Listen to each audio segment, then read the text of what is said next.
हाँ देखो, इससे पहले हमने भाषा और पाठ्यक्रम में भाषा की प्रकृति और विशेषताओं के बारे में पढ़ा था।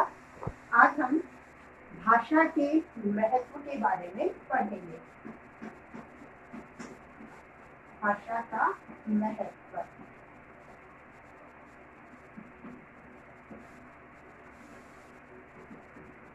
जैसा मैंने बताया था कि जो भाषा की प्रकृति है और विशेषताएं हैं, लगभग महत्व में भी हम उन बातों को भी इन्वॉल्व कर सकते हैं, क्योंकि जो विशेषता है वही महत्व भी होती है फिर भी। लेकिन कई बार प्रश्न हमसे इस तरह से भी पूछ लिया जाता है कि भाषा की प्रकृति, महत्व और विशेषताओं को स्पष्ट करो, तो वहां हमें कुछ पॉइंट्स अलग अलग करके भी लिखने पड़ते हैं, क्योंकि मान लो बड़ा प्रश्न है, 5-5 नंबर तीनों के डिवाइड अलग कर दिए हैं, तो हमें अलग लिख कर ही बताने होते हैं। तो उस दृष्टि से भी मैं समझा देती हूँ, और अलग से तो रहेगा ही महत्व जो भी है इसका, तो सिमिलर भी कुछ पॉइंट्स हो जाते हैं इसमें। हाँ देखो, जैसे भाषा का महत्व है, तो महत्व में सबसे पहले तो एक बात यही है कि भाषा के माध्यम से ही हम किसी न किसी प्रकार का ज्ञान प्राप्त कर सकते हैं। किसी न किसी प्रकार से, जैसे हम कोई भी जो विषय सामग्री है या कोई क्षेत्र है, किसी भी क्षेत्र में जो ज्ञान प्राप्ति हमारी हो रही है वो किससे होती है? भाषा से ही होती है। जैसे बालक जब जन्म लेता है तो एक तरह से अनुकरण के द्वारा वह भाषा सीखने लगता है धीरे धीरे, और भाषा सीखकर वह भाषा के माध्यम से ही अपने मन के भावों को अभिव्यक्त भी कर पाता है, अपने विचार भी व्यक्त कर सकता है।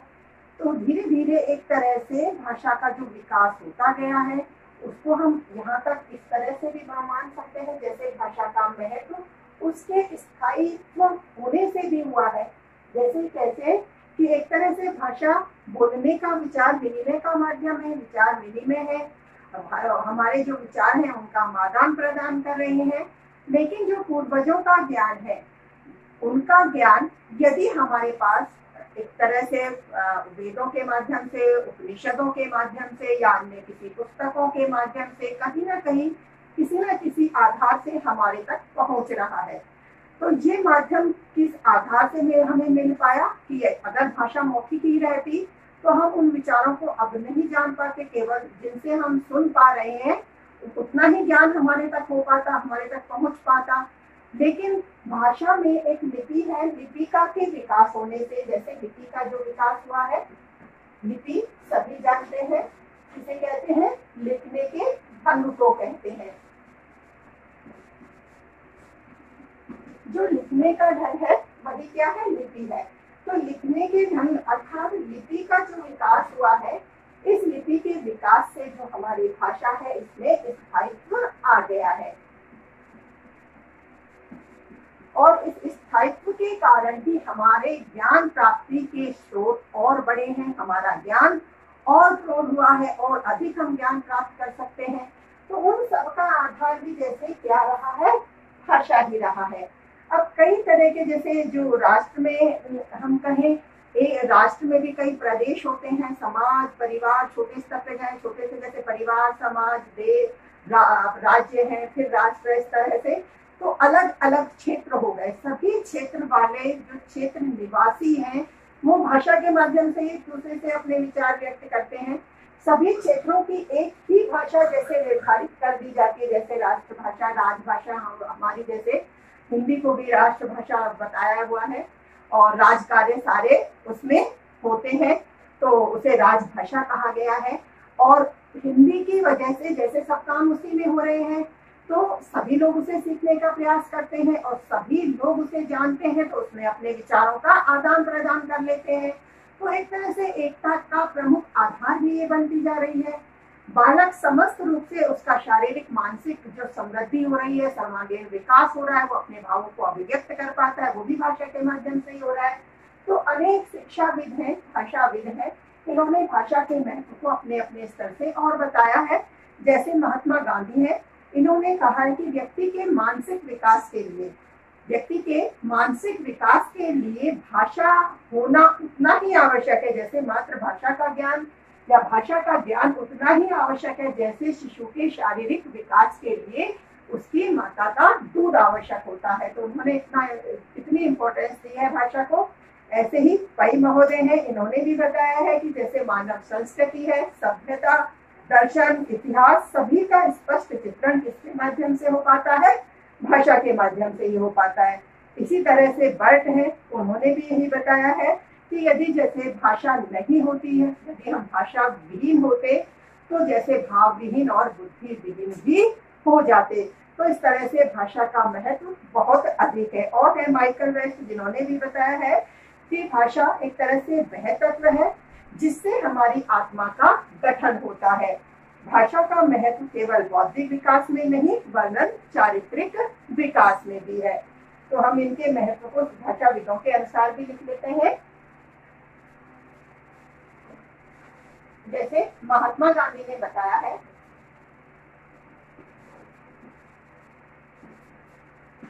महात्मा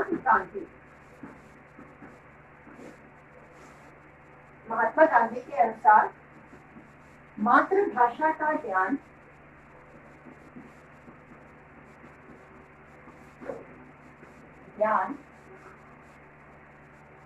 बालक के लिए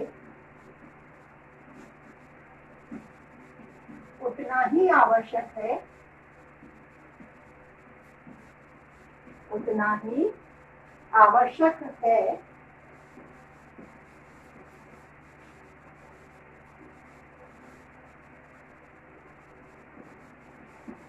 जितना कि शिशु के विकास के लिए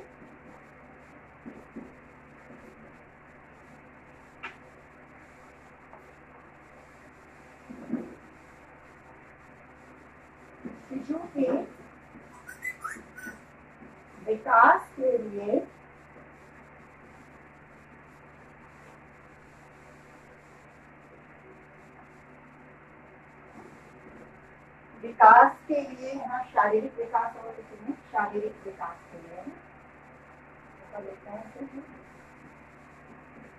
शारीरिक, ठीक है, शारीरिक विकास के लिए माता का दूध। ऐसे ही जो दूसरे हैं पई महोदय, इन्होंने भी बताया है कि जैसे जो भारतीय इतिहास है उसमें भाषा के विकास या भाषा भी जो है वो एक तरह से उसका जो सभ्यता का इतिहास है वह भी जैसे मानो इतिहास में माना गया है। क्यों माना गया है? क्योंकि मानव संस्कृति, सभ्यता, दर्शन, इतिहास सभी का स्पष्ट चित्रण भाषा के माध्यम से ही हो पाता है।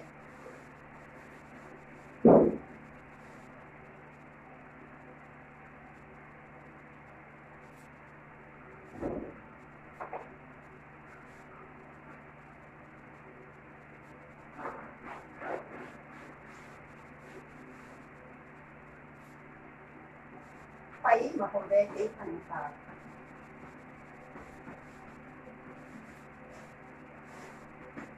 इन्होंने बताया कि भाषा का इतिहास सभ्यता का इतिहास है।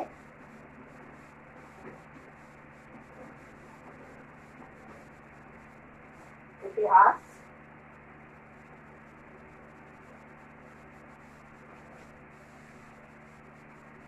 सभ्यता का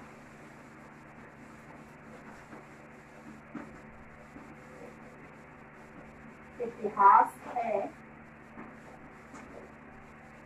क्योंकि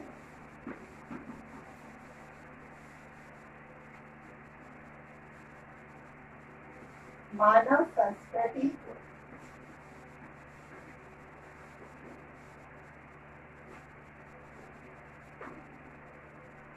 सभ्यता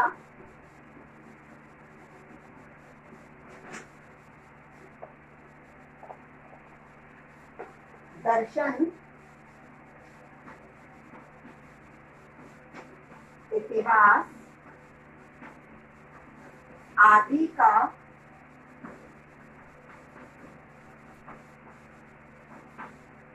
स्पष्ट चित्र हमारी भाषा के माध्यम से ही प्रतिबिंबित होता है।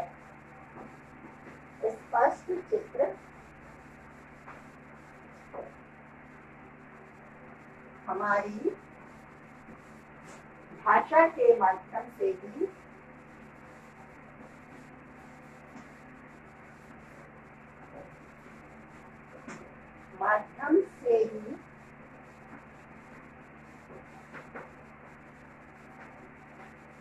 स्पष्ट होता है।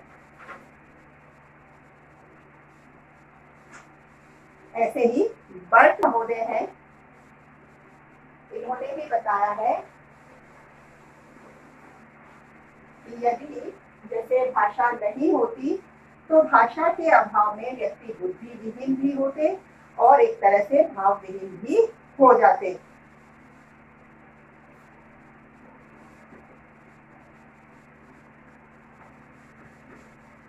बर्ट के अनुसार भाषा विहीन व्यक्ति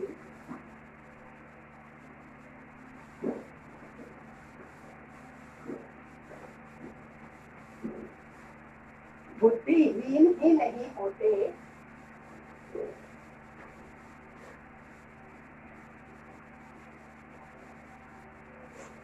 बुद्धिहीन ही नहीं होते।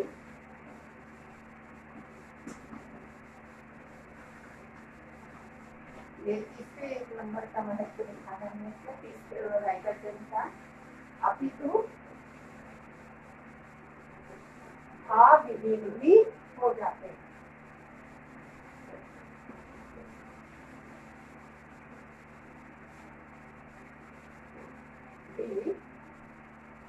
हो जाते।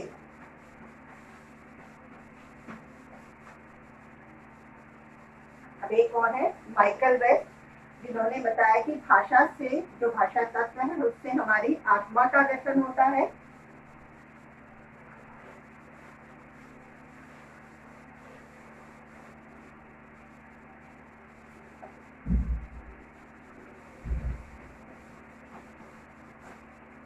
माइकल वेस्ट ने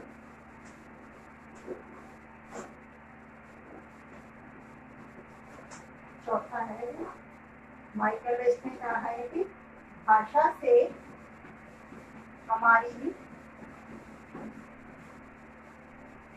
आत्मा का गठन होता है।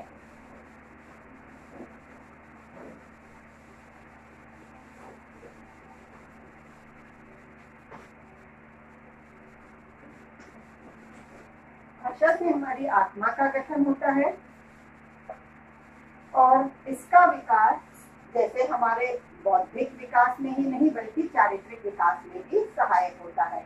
या कहें कि भाषा हमारे बौद्धिक विकास में ही नहीं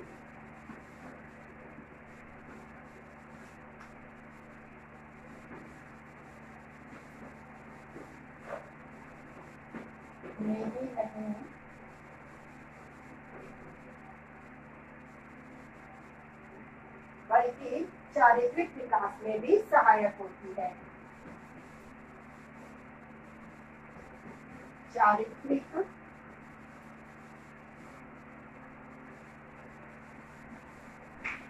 विकास में भी सहायक होती है।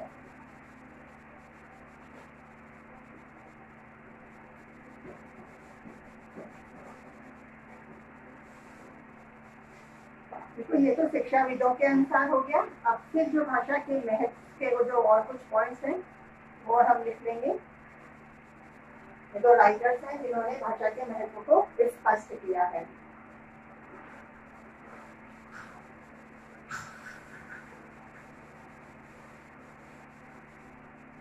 जैसे कि हम लिख सकते हैं ज्ञान प्राप्ति का प्रमुख साधन।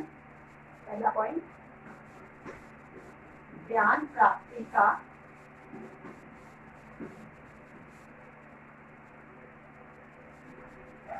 भाषा के महत्व में थोड़ा सा लिखकर समझा देंगे। लिखकर बताने के बाद चारों जो हमारे भाषाविद हैं उनके द्वारा महत्व को स्पष्ट कर देंगे।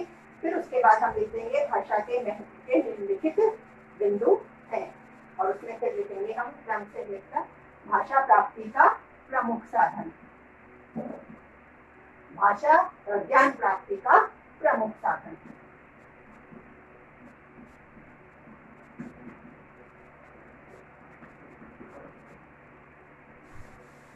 हाँ देखो, जैसे मैंने प्रारंभ में ही शुरू में ही भाषा का महत्व जो स्पष्ट किया था, उसमें भी इसकी बात की थी मैंने कि जैसे जो ज्ञान है वो हम किस प्रकार से प्राप्त कर पाते हैं। ज्ञान या तो हम पुस्तकों से लेते हैं, किसी के अनुभव से लेते हैं, कहीं किसी से सुनकर हम सीखते हैं, कहीं किसी को देख कर उसकी जो क्रियाविधि है उससे भी सीखते हैं। तो इन सब में कहीं ना कहीं किसी न किसी प्रकार से भाषा का मुख्य कार्य होता है। तो भाषा ही एक तरह से हम कह सकते हैं हमारी ज्ञान प्राप्ति का मुख्य साधन है, जिससे हम अपनी आत्मा को, विश्व को एक तरह से, जैसे जो चारों तरफ का वातावरण है उसमें क्या है, इन सबको पहचानने की क्षमता रख पाते हैं, सीख पाते हैं। और एक तरह से जो पहले का जो संचित ज्ञान है, जैसे मैंने शुरू में ही बताया था, हमारे पूर्वजों का जो संचित ज्ञान है वो भी हमें हम तक किस तरह से मिल पाया है, भाषा के माध्यम से ही मिल पाया है। यदि भाषा नहीं होती, भाषा में लिपि का विकास नहीं होता, तो किस तरह से ये जो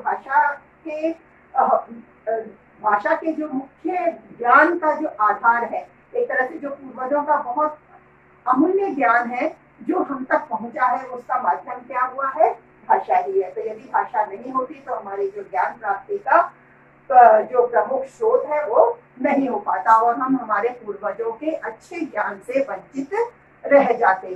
तो इस तरह से ज्ञान प्राप्ति का प्रमुख साधन क्या है, भाषा है। ऐसे ही देखो, भावाभिव्यक्ति का सर्वश्रेष्ठ साधन, भावाभिव्यक्ति का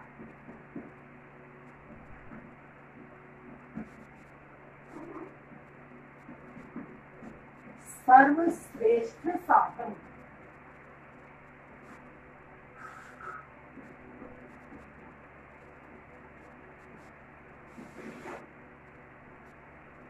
जैसे हमारे भावों की अभिव्यक्ति हम किसमें कर पाते हैं, भाषा में ही कर पाते हैं। यदि भाषा नहीं होती, अपने भावों को हम किस तरह से व्यक्त करते, संकेत रूप में भी करते, तो वो भी कौन सी भाषा होती है, सांकेतिक भाषा ही होती है। तो इस तरह से हमारे मन के विचार और भावों को, उद्गारों को हम स्पष्ट किससे कर पाते हैं, किससे अभिव्यक्त कर पाते हैं, भाषा से ही कर पाते हैं। इसीलिए हमारी भावाभिव्यक्ति की जो भी है, जो हमारी भावाभिव्यक्ति है उसको सर्वश्रेष्ठ रूप से अभिव्यक्त करना या बोल पाना, उसका साधन क्या है, भाषा ही है। इसी तरह से जैसे व्यक्तित्व का जो निर्माण है या आधार स्तंभ है, वो भी क्या है, भाषा है।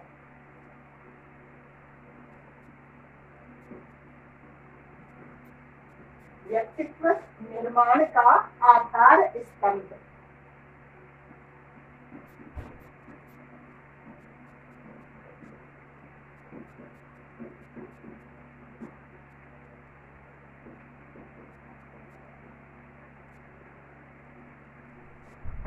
जो हमारा व्यक्तित्व है, एक तरह से जैसे आपने भाषा बोलते कोई भी लोगों को सुना होगा, तो किस प्रकार से हमारे आंतरिक भावों को हम अपने ठीक माध्यम से, जो ठीक माध्यम क्या है, हमारी भाषा है, उससे व्यक्त कर पाते हैं। तो उससे भी हमारी पर्सनालिटी का विकास होता है, हमारे व्यक्तित्व का निर्माण होता है।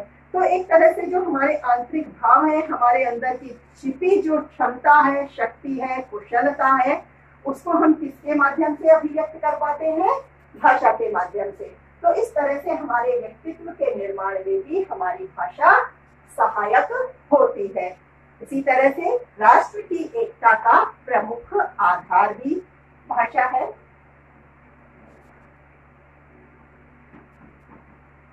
राष्ट्र की एकता का प्रमुख आधार,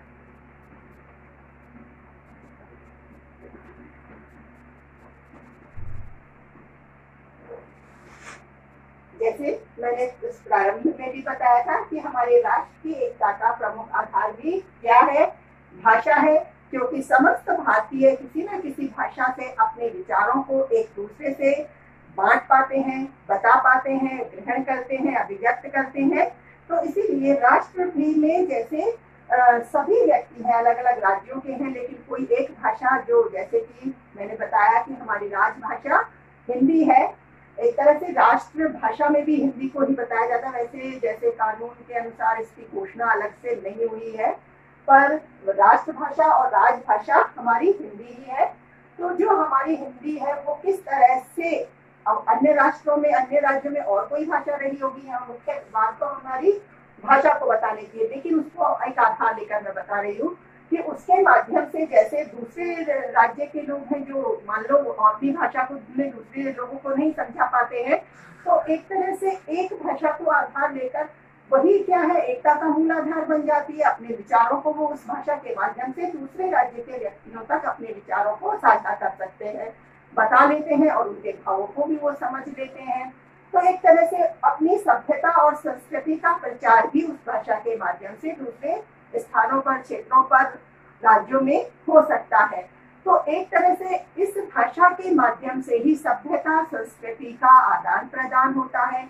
जो राष्ट्र है वह अपना जो प्रशासन कार्य कर रहा है, जो राज्य के जो सारे कार्य कर रहा है, समस्त राष्ट्र में कर रहा है, तो राज्य प्रशासन का भी आधार क्या है, मुख्य रूप से भाषा ही है। तो वह प्रशासन का सारा कार्य और सबकी सभ्यता, संस्कृति को एक तरह से एक दूसरे से बांटना और समझना, तो इस तरह से सभी में एक सामंजस्य स्थापित करने का कार्य कौन करती है, भाषा ही करती है। तो इस दृष्टि से हम कह सकते हैं कि राष्ट्र की एकता का प्रमुख आधार भाषा होती है। ऐसे ही कहें कि जैसे भाषा है वह सर्वांगीण विकास में सहायक है।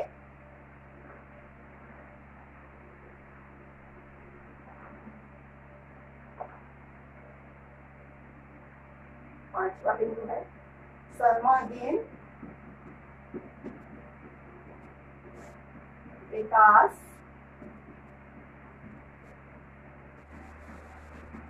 सहायक।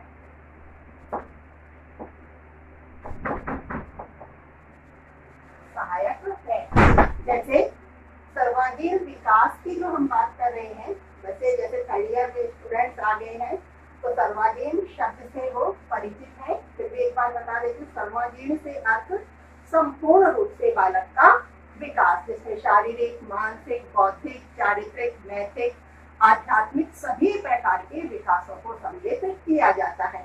तो जो भाषा है हमारी, उस भाषा के माध्यम से ये समस्त विकास बालक के हो पाते हैं। जैसे बालक के लिए एक तरह से हम बात करें कि बालक के विकास में जिस प्रकार की भूमिका माता की होती है, इसी प्रकार की भूमिका हम कह सकते हैं कि भाषा की भी होती है। भाषा के माध्यम से ही बालक अपने जैसे आप आसपास के वातावरण से जो सीख रहा है, अनुकरण के माध्यम से, उनसे वह अपने बौद्धिक का, जो बुद्धि का भी विकास कर पा रहा है। और क्योंकि वो सभी चीजों को सीख रहा है और भाषा के माध्यम से अपने साथियों के साथ खेलने में किस तरह से वो अपने जैसे जो शारीरिक अंग है उनको भी पुष्ट कर पाता है खेल की क्रिया के माध्यम से, इसी तरह से कह सकते हैं एक तरह से मानसिक भी, शारीरिक भी, और किस तरह से भाषा के माध्यम से कहानियां सुन रहा है, उनमें किस तरह की जो नैतिक संदेश उसे मिल रहे हैं, तो इस तरह से हम कह सकते हैं नैतिक विकास भी हो रहा है। कैसे, जैसे आध्यात्मिकता के जो भी भाव हैं वो भी किससे मिल रहे हैं, भाषा से ही मिल रहे हैं। हम कुल मिलाकर कह सकते हैं कि जैसे जो सर्वांगीण विकास है बालक का, वो भाषा के माध्यम से ही हो पाता है। इसी तरह से आगे बात करें, जैसे साहित्य, कला, संस्कृति, सभ्यता सभी का विकास किसके आधार पर होता है, भाषा के आधार पर होता है।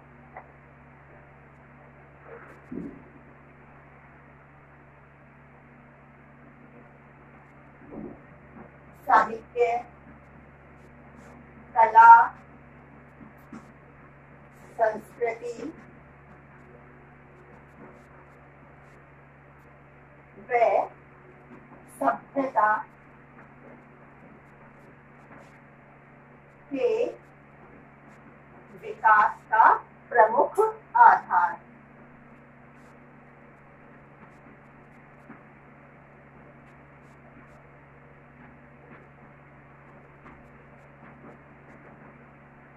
साहित्य है, कला है, संस्कृति है, सभ्यता है, सभी के बारे में जानते हैं हम।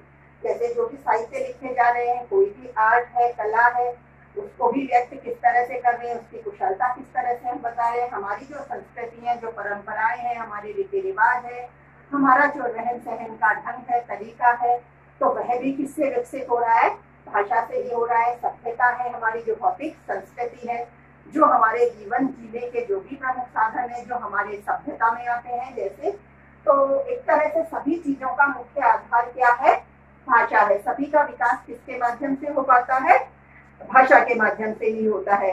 क्योंकि जैसे समाज में हम किस तरह का व्यवहार करते हैं, समाज के प्राचीन काल से चली आ रही रीति रिवाज परंपराओं का निर्वहन हम किस तरह से करते हैं, कैसे पूर्वजों से उन्हें हम भाषा के माध्यम से ही ग्रहण करते हैं, हमारे जीवन में उतार पाते हैं। जो आसपास का वातावरण है, उसमें आसपास के वातावरण से भी हम किस प्रकार की जो हमारी आस पड़ोस भी है, वातावरण भी है, वहां से हम किस तरह की संस्कृति को ग्रहण कर रहे हैं, कौन सी सभ्यता को हम सीख रहे हैं, तो वो भी हम किसके माध्यम से सीख पा रहे हैं, भाषा के माध्यम से भी सीख रहे हैं। तो एक तरह से हम ये भी कह सकते हैं कि साहित्य, कला, संस्कृति, सभ्यता का विकास जो है उसका प्रमुख आधार भी भाषा ही होती है। इसी तरह से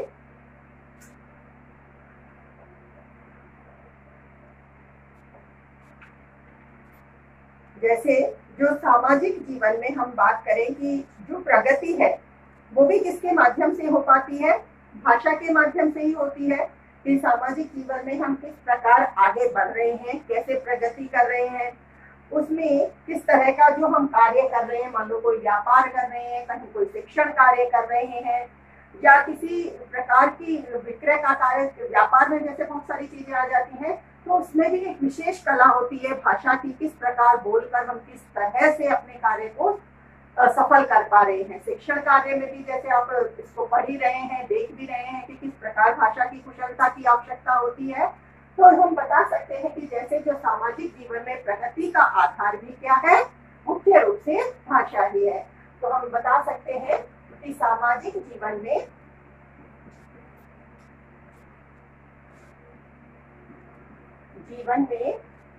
प्रगति का प्रमुख साधन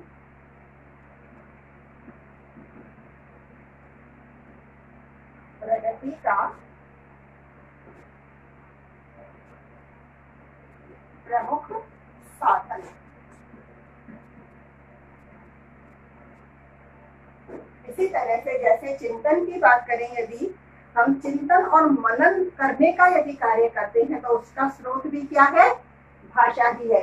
क्योंकि चिंतन कार्य किसी विषय वस्तु है, विषय सामग्री है, जिसमें हमें विचार करना है, किसी कई तर्कों के माध्यम से जैसे किसी निर्णय पर पहुंचना है, तो वो सारी खोज या अन्वेषण है, मनन करना, चिंतन करना, उसका माध्यम भी क्या होता है, भाषा ही होता है। इसलिए हम भाषा के महत्व में ये भी बता सकते हैं कि चिंतन और मनन की प्रमुख स्रोत या चिंतन और मनन की स्रोत, चिंतन व मनन की स्रोत, और भी ये कह सकते हैं कि जैसे शिक्षा की जो प्रगति है, भाई शिक्षा हम प्राप्त कर रहे हैं, शिक्षा में कई सारे विषय हैं, कई सारी चीजें हैं, बहुत सारा ज्ञान है जो हम सीख रहे हैं, लेकिन उसका सीखने का प्रमुख आधार भी क्या है, भाषा ही है। तो इस तरह से हम बता सकते हैं कि शिक्षा की प्रगति की भी ये क्या है, भाषा आधारशिला है। शिक्षा की प्रगति की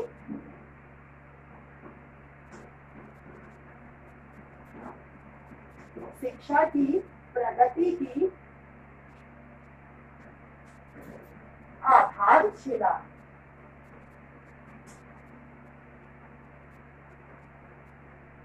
जैसे जो शिक्षा है वो और अधिक प्रगति कर पाती है, किस प्रकार से अपना विकास कर रही है, तो उसकी आधारशिला भी क्या है, भाषा है। क्योंकि भाषा के माध्यम से ही समस्त शिक्षा का कार्य या शिक्षण का कार्य जैसे जो बालक हैं जिनको सिखाया जा रहा है उन तक संप्रेषित किया जा सकता है। यदि भाषा नहीं होती तो एक तरह से जो भाषा का स्वरूप मानो उसका निर्माण नहीं किया जाता, या कहें तो इस भाषा के स्वरूप का निर्माण नहीं होता, भाषा नहीं होती, तो हम ये मान सकते हैं कि शिक्षा की व्यवस्था भी ठीक प्रकार से जैसे नहीं हो पाती। और यदि ऐसा नहीं होता तो मनुष्य, क्योंकि अन्य प्राणियों से एक शिक्षा और ज्ञान जो कि उच्च स्तर का है, उसी से हम अन्य प्राणियों से अलग हो पाते हैं। तो शिक्षा यदि नहीं होती तो हमारा स्थान भी समाज में किस तरह का होता, अन्य प्राणियों की भांति होता। तो इसीलिए हम कह सकते हैं शिक्षा की प्रगति की आधारशिला भी प्रमुख रूप से भाषा ही होती है, क्योंकि हम शिक्षित हैं, बहुत सारा ज्ञान सीख रहे हैं और एक तरह से सामाजिक हैं, तो इसीलिए मनुष्य को श्रेष्ठतम सामाजिक प्राणी बताया गया है। ठीक है, तो ये भाषा का पूरा महत्व हो गया है। इससे अगले टॉपिक हम अब कल पढ़ेंगे।